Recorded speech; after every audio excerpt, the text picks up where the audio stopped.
Subhanallah walhamdulillah wa la ilaha illallah.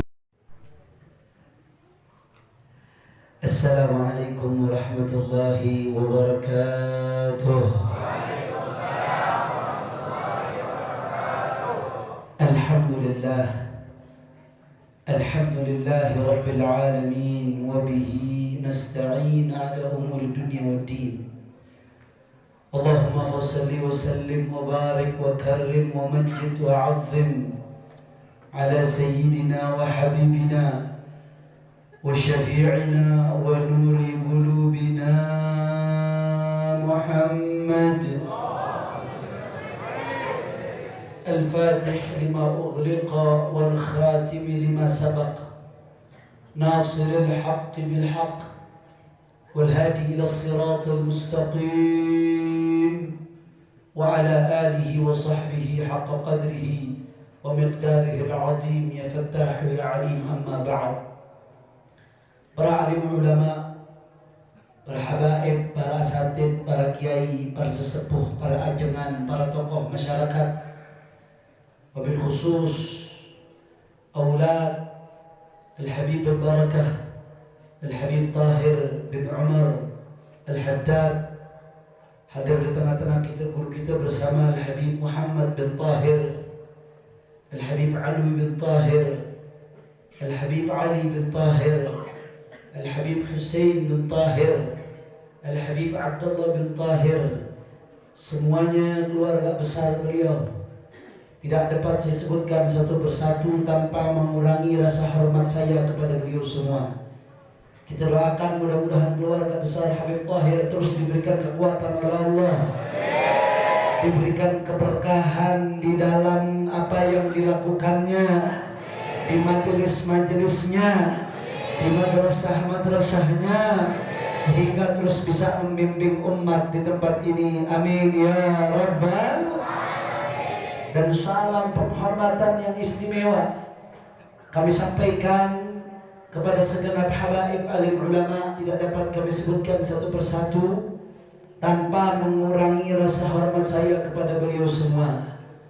Dan salam penghormatan pula yang paling istimewa saya hadiahkan kepada hadirin hadirat, muslimin muslimat, mukminin mukminat yang hadir pada malam hari ini. Semua angkat tangannya, kita minta kepada Allah, mudah-mudahan berkat qasidah burdah yang kita baca, tidaklah kita keluar dari tempat ini kecuali semua dosa kita diampuni oleh Allah.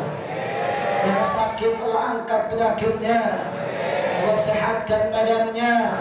Semua yang hadir dilapangkan rezekinya, digabul hajat-hajatnya. Amin ya rabbal. Habail kiram, alhamdulillah, sebuah kemuliaan pada malam hari ini saya bisa hadir di tempat yang sama-sama kita rasakan. Insya Allah penuh keberkahan ini. Mudah-mudahan tempat ini terus dijadikan tempat yang ma'mur bil ilm wan nur insyaallah. Sebagaimana namanya an-nur, cahaya, insyaallah bisa menjadi cahaya buat tempat ini. Amin ya rabbal. Habail kiram, kita saat ini berada di awal bulan Sya'ban. Beberapa saat yang lalu di akhir bulan Rajab, kita baru saja sama-sama merayakan Isra wa Mi'rajnya baginda Nabi besar Muhammad sallallahu alaihi wasallam. Saudara, bicara soal Isra dan Mi'rajnya Nabi, Isra dan Mi'raj dua istilah yang punya makna sendiri-sendiri. Jika kita kembali ke bahasa Arab, Isra berasal dari akar kata sara yasri sarayanan, yang artinya berjalan di malam hari. Kalau kata ulama sorot ditambahkan hamzatut ta'diyah, asra yusri isra'an, yang artinya memperjalankan di malam hari. Siapa yang memperjalankan? Allah subhanahu wa ta'ala. baginda Nabi besar Muhammad sallallahu alaihi wasallam. Dari mana sampai mana perjalanannya? Perjalanan Isra bersifat horizontal, masih dalam cakupan dimensi bumi, dari satu titik ke tempat titik lainnya yang ada di bumi, yaitu dari Masjidil Haram sampai ke Masjidil Aqsa. Itu Isra, sampai di situ sudah. Kemudian Isra tadi menggunakan buraq. Tapi apakah buraq ini lanjut ke Mi'raj? Saudara, Abu Sayyid Muhammad ibn Alawi ibn Abbas al-Maliki di dalam kitabnya Al-Anwar al-Bahiyah fi Isra'i wa Mi'raji khairil bariyah, beliau mengatakan ada dua pendapat ulama. Jika ada yang mengatakan Rasulullah Mi'raj menggunakan buraq, nggak salah, ada riwayatnya. Tapi riwayat tersebut tidak kuat, saudara.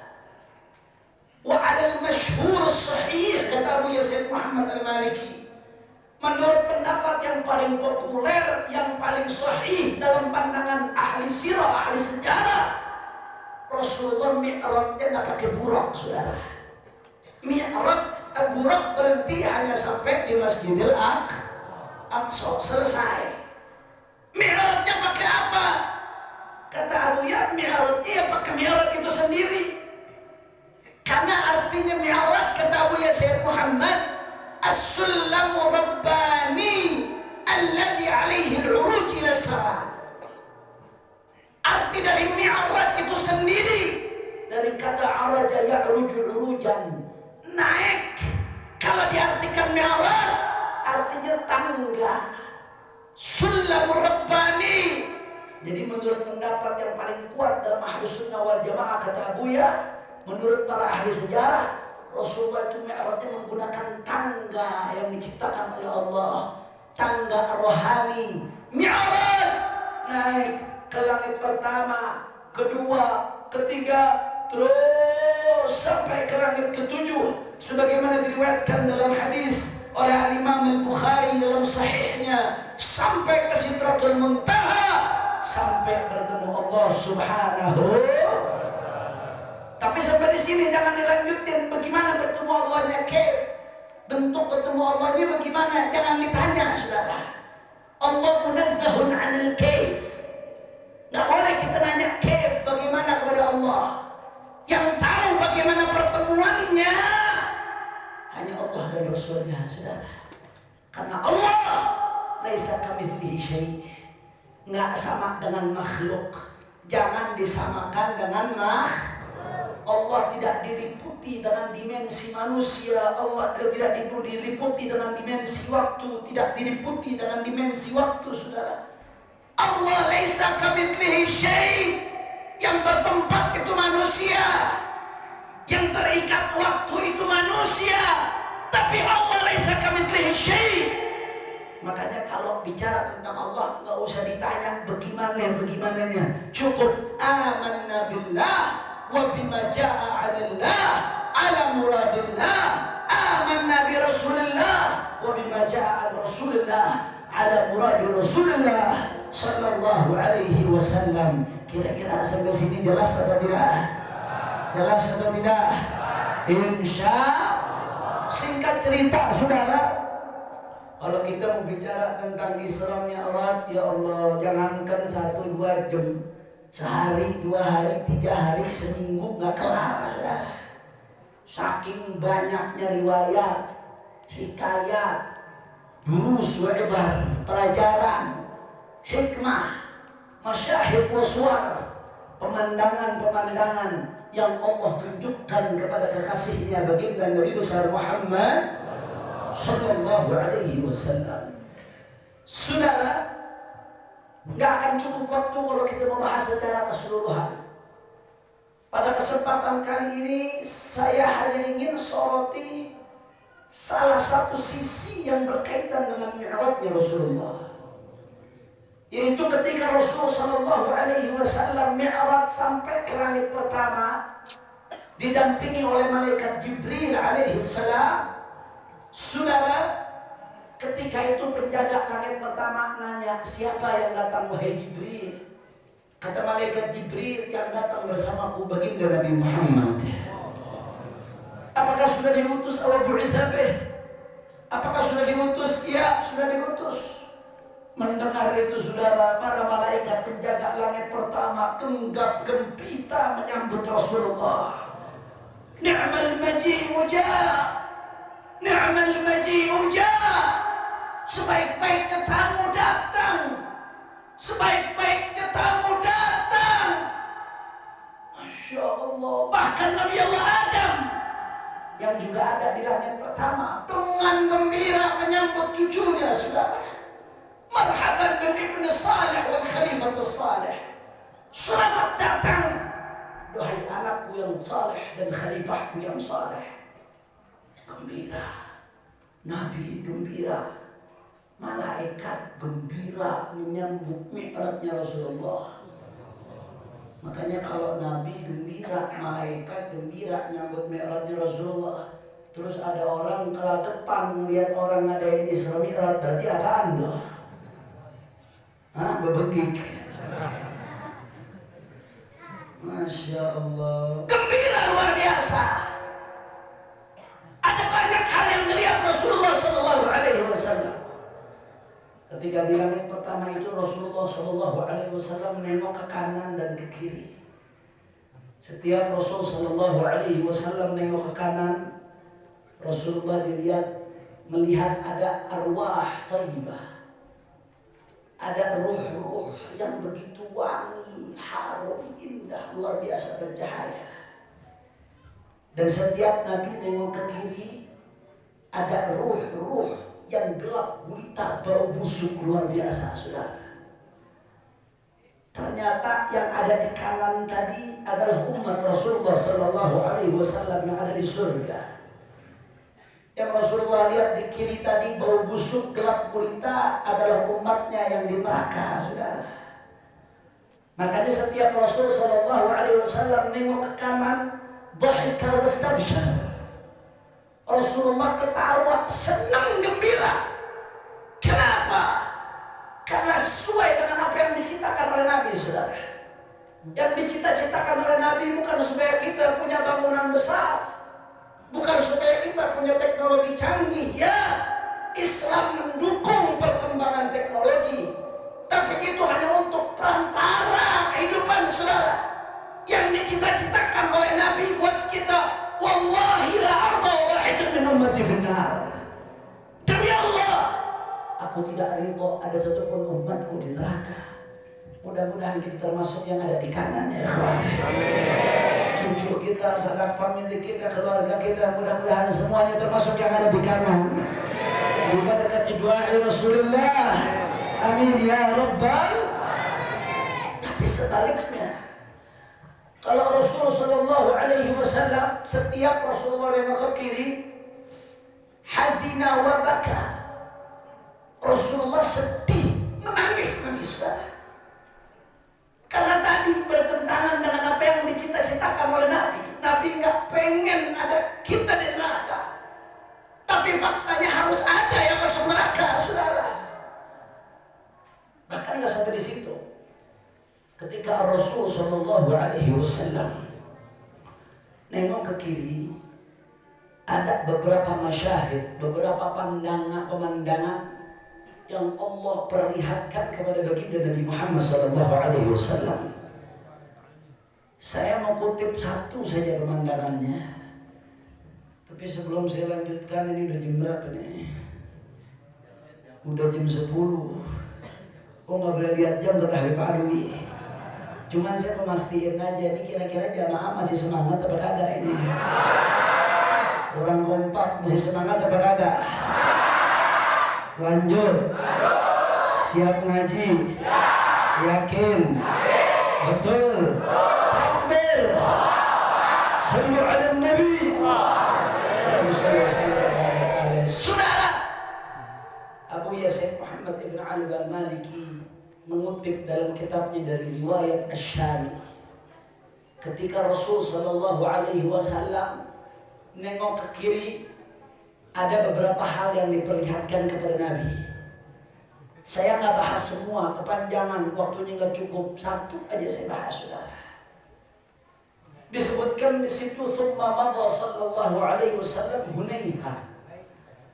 Rasulullah maju dikit, Hunayha qalilan, maju dikit. Rasulullah lihat ke kiri. Di antara yang Rasulullah lihat salah satunya faida bi akhwinatin 'alaiha lahmun musharrahun lam yaqrabhu ahad. Kata Nabi Shallallahu Alaihi Wasallam, Nabi di situ melihat ada satu nampan. Di atas nampan ada daging yang sudah dipotong-potong, siap saji, lezat, tapi nggak ada satupun yang mendekati. Sebaliknya di sisi lain Nabi lihat ada satu nampan lainnya. Di dalamnya di situ ada daging laham dan arwah wa antan. Udah busuk, bau, rusak, saudara. Tapi anehnya daging yang enak tadi nggak ada yang deketin, sedangkan daging yang busuk dan rusak serta bau diperebutkan, saudara. Bahkan dalam riwayat lain disebutkan ada satu nampan dengan hidangan yang lezat, daging yang nikmat. Di sekitarnya ada bangkai-bangkai, saudara. Yang Nabi lihat apa? Daging yang nikmat, tidak ada yang colek, tapi bangkainya diperebutkan sedemikian rupa, saudara. Masya Allah. Saya mau tanya, ini pemandangan wajar atau tidak? Normal atau tidak? Normal. Kalau orang normal, dia pasti milih daging yang enak dari daging yang busuk, betul? Orang normal pasti milih daging yang bagus dari daging yang rusak, betul? Ini nggak normal. Makanya Nabi nanya ke malaikat Jibril, "Man haula ya Jibril?" Itu siapa mereka wahai Jibril? Yang lebih memilih daging busuk daripada daging yang nikmat. Apa kata malaikat Jibril, saudara? "Haula min ummatika yatrukuna al-halal wa ya'tuna al-haram." Hati-hati, saudara. Malaikat Jibril kasih informasi penting kepada Nabi supaya kita waspadai. Ternyata mereka yang berebut makan bangkai tadi, kata malaikat Jibril, "Haula min ummatika." Mereka adalah sekelompok dari umatmu ya Rasulullah. Tapi apa yang mereka lakukan? Yatrukuna al-halal wa ya'tuna al-haram. Mereka tinggal yang halal, mereka ambil yang haram, saudara. Padahal Allah sudah kasih yang halal, jalannya Allah kasih, tapi ditinggalkan itu jalan yang haram diambil, saudara. Jawab yang kompak yang model begini, ayah enggak? Ayah enggak? Banyak atau dikit? Banyak atau dikit? Saya tahu bahasa Sundanya ayah enggak doang, lanjutannya enggak tahu. Loba enggak? Loba enggak? Banyak. Lek jare ni wong Jawa akeh. Banyak, saudara. Saya kasih contoh sederhana, gampang. Satu saya kasih contoh yang sederhana, saudara, gampang. Dia tinggalkan yang halal, dia ambil yang haram. Jawab yang kompak. Ini orang laki yang hadir kebanyakan nih, yang perempuannya nggak kelihatan, saya nggak tahu. Jawab yang kompak. Nikah halal atau haram? Ragu-ragu jawabnya. Nikah halal atau haram? Menikah lagi? Ada mau jawab aja dan takut, saudara. Belum ngelakuin, mau jawab aja dan takut. Hah? Oh, tanya Habib Muhammad katanya hukumnya. Habib buka kartu aja melalui. Nikah lagi hukumnya halal asal hati ada.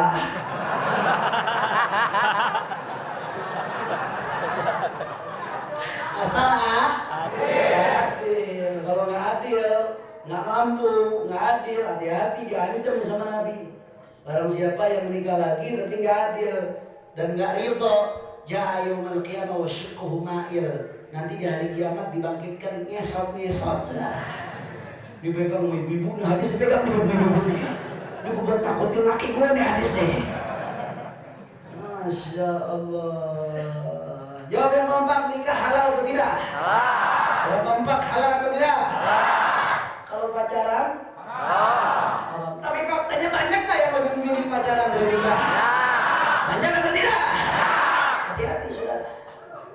Na'udzubillah min dzalik, yang sudah terlanjur berbuat tobat kepada Allah. Yang belum berbuat, jangan berbuat saudara. Jangan sampai masuk seperti apa yang disabdakan Nabi, yatrukunal halal wa yatunal haram. Dia tinggalkan yang halal tapi dia lakukan yang haram. Na'udzubillah min. Apalagi kadang-kadang ya Allah, mohon maaf di lingkungan majelis, lingkungan pesantren kadang-kadang ada kebiadaban yang dibalut dengan kesolehan. Kebiadaban dibalut dengan kesolehan. Manggilnya pakai akhi ukhti. Assalamualaikum ukhti. Ngirim inbox di Facebook. Waalaikumsalam akhi. Ukhtinya nanya balik, akhi lagi ngapain? Lagi tahajud ukhti. Tahajud balas pesen cewek aja. Doraemon. Masya Allah. Habis itu lanjut ke ukhti, bolehkah saya ta'aruf lebih jauh? Minta nomor WA-nya ukhtinya pura-pura gak enak, silahkan akhi. Habis itu ngirim pesan, habis itu voice call ujung-ujung, mohon maaf gak sengaja kepencet video call ukhti. Muqaddimat zina. Sekarang zina awalnya dari situ tuh saudara. Jangan dianggap remeh. Awalnya dari situ. Kenapa? Yatrukunal halal wa yatunal haram. Yang halal dia tinggalkan. Allah udah kasih jalannya nikah mudah, gampang. Enggak, syariat enggak nuntut mahar tinggi-tinggi. Syariat enggak nuntut pesta besar-besar saudara. Kadang-kadang, mohon maaf, bukan syariat yang bikin susah nikah, tapi diri sendiri yang bikin susah nikah saudara. Betul. Jangan sampai gara-gara pengen nungguin pesta besar, akhirnya dibiarin anaknya melakukan yang haram. Na'udzubillah min dzalik saudara. Apalagi kadang-kadang saya ada lebih enak lagi, yang saya lebih enak lagi bukan akhi ukhti, manggilnya Abi Umi. Lu pacaran manggil Abi Umi, putus jadi janda. Betul. Hati-hati saudara. Mohon maaf. Yang lebih dahsyat lagi saudara, na'udzubillah min dzalik. Berapa banyak zaman sekarang dengan masuknya syaitan ke rumah kita, syaitan yang bernama handphone, saudara. Berapa banyak zaman sekarang suami-suami yang Allah udah kasih halal, istri halal, thayyib, mubarak, tapi tetap lebih nikmat matanya memandang apa-apa yang diharamkan oleh Allah. Bahkan dia godain bini tetangga, saudara, dengan alasan rumput tetangga terlihat lebih hijau. Hati-hati. Itu yang disabdain Nabi itu. Yang dikasih tahu malaikat Jibril itu yang lagi makan bangkai, yatunal haram wa yatrukunal halal. Dia tinggalkan yang halal, dia ambil yang haram, saudara. Betul. Yang lebih dahsyat lagi, hati-hati kaum perempuan. Kadang-kadang sudah beristri masih meladeni orang-orang lain yang diharamkan oleh Allah, saudara. Na'udzubillah min dzalik. Jangan sampai seperti apa yang disabdakan oleh baginda Nabi besar Muhammad. Mudah-mudahan Allah selamatkan kita semua dari hadis insyaallah. Yang belum nikah Allah mudahkan pernikahannya. Allah berikan jodoh yang salehah. Yang perempuan dikasih jodoh yang saleh, yang baik, yang bisa membahagiakan dunia akhiratnya. Yang mudah-mudahan berkatnya burdah kita doain, angkat tangannya semua, amin. Amin. Pacaran mudah-mudahan putus. Kayaknya jangan panik di belakang tuh. Insyaallah. Amin ya rabbal alamin. Sadayana panantos ngartos. Alhamdulillah. Saya kasih contoh lagi, satu lagi yang sederhana yang gampang saudara. Jawab yang kompak. Pejabat nih, pejabat. Andai ada pejabat. Nah, saya ngomong pejabat, Habib Muhammad udah mulai deg-degan ini. Aman Beb, aman tenang Beb. Oh, Facebook udah di-hack Beb. Pejabat, andai ada pejabat, oh dari tingkat bupati, wali kota, gubernur, menteri sampai presiden. Kalau dia kerja benar, dapat gajinya halal atau tidak? Halal, sudah halalan thayyiban. Asal dia kerja benar, di fikih dibahas. Bagaimana yang namanya umal, para pekerja abdi negara itu mendapatkan gaji dari Baitul Mal, saudara. Halal, itu hak dia. Makin tinggi jabatan, biasanya makin tinggi gaji, betul? Tunjangannya makin banyak, betul? Tapi jawab yang kompak, meskipun gaji udah gede, jabatan tinggi, yang korupsi banyak atau tidak? Banyak atau tidak? Hati-hati saudara. Jangan sampai ini termasuk yang diingatkan oleh Rasul Sallallahu Alaihi Wasallam ketika mi'rajnya, ya'tunal haram wa yatrukuna halal. Allah udah kasih dia gaji yang halal, tapi dia tinggalkan, diambil yang haram. Na'udzubillah min. Na'udzubillah min dzalik. Saudara, kalau kezaliman person to person saja itu bisa menyebabkan seseorang muflis, jadi bangkrut, saudara. Sebagaimana Nabi sabdakan dalam hadis, muflis itu bukan man la dirham la lahu wa la dinar. Muflis itu orang bangkrut di akhirat, bukan yang orang nggak punya duit, bukan. Tapi orang muflis itu yang datang dengan amal banyak, ikut majelis, ikut zikir, sholat rajin, tapi lisannya nggak dijaga, dia hina fulan, dia caci fulan, dia ghibah fulan, dia zalimi fulan, dia sakiti fulan. Akhirnya pahala dia diberikan kepada orang yang dizalimi. Kalau pahalanya habis, dosa orang yang dizalimi diberikan kepada yang menzalimi, saudara. Na'udzubillah min. Kalau person to person saja bisa bikin orang bangkrut, saudara. Apalagi kalau yang ente rampok duitnya ratusan ribu orang. Betul. Apalagi kalau yang ente rampok duitnya jutaan orang. Hati-hati, saudara. Jangan sampai nyesel nanti di yaumul qiyamah, saudara. Jangan sampai di dunia dengan gagahnya dihormati, dihargai, dengan pakaiannya yang gagah, saudara. Tahu-tahu di akhirat termasuk kelompok yang makan bangkai. Na'udzubillah min dzalik, saudara. Kira-kira sampai sini jelas atau tidak?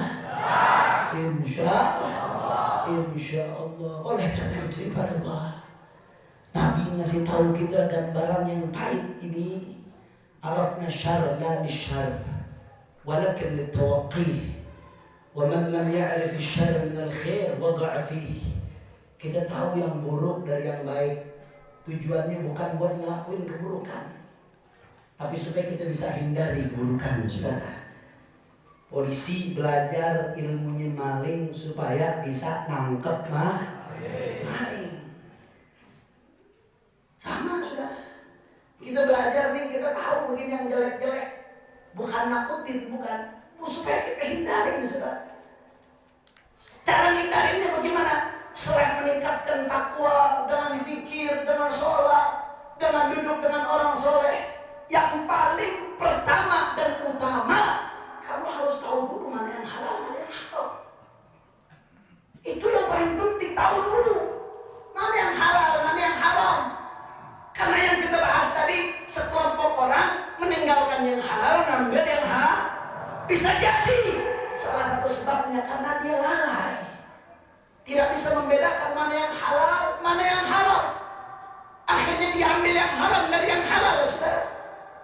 Maka kalau mau selamat dari ini, syarat pertama harus tahu dulu mana yang halal, mana yang haram. Dan kita tidak akan pernah tahu mana yang halal dari yang haram kecuali dengan ilmu, saudara. Dan kita tidak akan pernah dapat ilmu, innamal ilmu bitta'allum, kecuali dengan belajar, saudara. Belajar dari siapa? Dari para habaib, dari para ulama, dari para ajengan yang baik, yang istiqamah, yang saleh, yang lurus, yang perkataannya cocok dengan perbuatannya. Saudara, yang betul-betul mengikuti manhaj akidah Ahlus Sunnah wal Jamaah. Makanya Imam Al-Ghazali mengatakan apa? Sesuai selaras dengan hadis Nabi, man yuridillahu bihi khairan yufaqihuhu fid-din. Kalau Allah menginginkan kebaikan untuk seseorang, Allah jadikan dia paham agama. Kata Imam Al-Ghazali, di akhir zaman ini yang kata Habib Muhammad tadi, zaman yang rusak, saudara, zaman yang penuh fitnah. Kata Imam Al-Ghazali, la yaslam fihi wa la yanju fihi illa man ahyallahu qalbahu bil ilm. Tidak selamat di zaman ini kecuali orang yang Allah hidupkan hatinya dengan ilmu, saudara. Bukan sekedar tahu ilmu. Kalau sekedar tahu suratul ilm, kalau sekedar tahu materinya ilmu, teorinya ilmu, orang kafir pun orientalis banyak yang lebih pintar dari kita, saudara. Orientalis itu orang-orang kafir barat yang mempelajari Islam. Banyak yang hafal Quran, banyak yang hafal hadis. Bahkan karyanya ensiklopedia hadis kita pakai, saudara. Tapi Allah nggak kasih hidayah. Lo kan punya ilmu, karena yang dia dapat suratul ilm, la nurul ilm. Yang dia dapat cuma teorinya ilmu, tulisan, hafalan, materi, ditambah niatnya yang busuk mempelajari Islam untuk nyerang Islam, nggak dapat hidayah. Tapi yang kita maksudkan di sini, kata Imam Al-Ghazali, illa man ahyallahu qalbahu bil ilm. Tidak selamat kecuali yang Allah hidupkan hatinya dengan ilmu, saudara. Tidak akan hidup hati kita dengan ilmu kecuali dengan belajar dari para ulama, dari para habaib, dari para asatid, daripada kiai, saudara. Saudara, kalau jasad kita butuh makan sehari 3 kali, maka hati kita pun nggak dikasih makan juga mati, saudara. Oleh karena itu, Al-Habib Tahir Ibn Umar Al-Haddad bangun tempat ini sesuai dengan namanya An-Nur. Alhamdulillah. Tadi saya dengar dari Al-Habib Muhammad, majelis seminggu di sini 4 kali, betul? Betul? Belum lagi ada TK, belum lagi alhamdulillah ada SDIT. Mudah-mudahan bisa nyambung sampai universitas nanti insyaallah. Amin ya rabbal. Laisa 'alallahi bi'aziz. Zaman sekarang kadang-kadang kita butuh begitu-begitu bukan apa? Kita butuh karena tuntutan zaman, saudara. Luar biasa An-Nur. Muasisnya menamakan An-Nur supaya apa tadi? Supaya bisa menjadi cahaya yang menghidupkan hati kita. Demi Allah, saudara. Saya senang kalau tabligh akbar rame. Saya senang acara maulid Islamnya orang rame, bagus. Bagus. Siarkan. Hidupkan.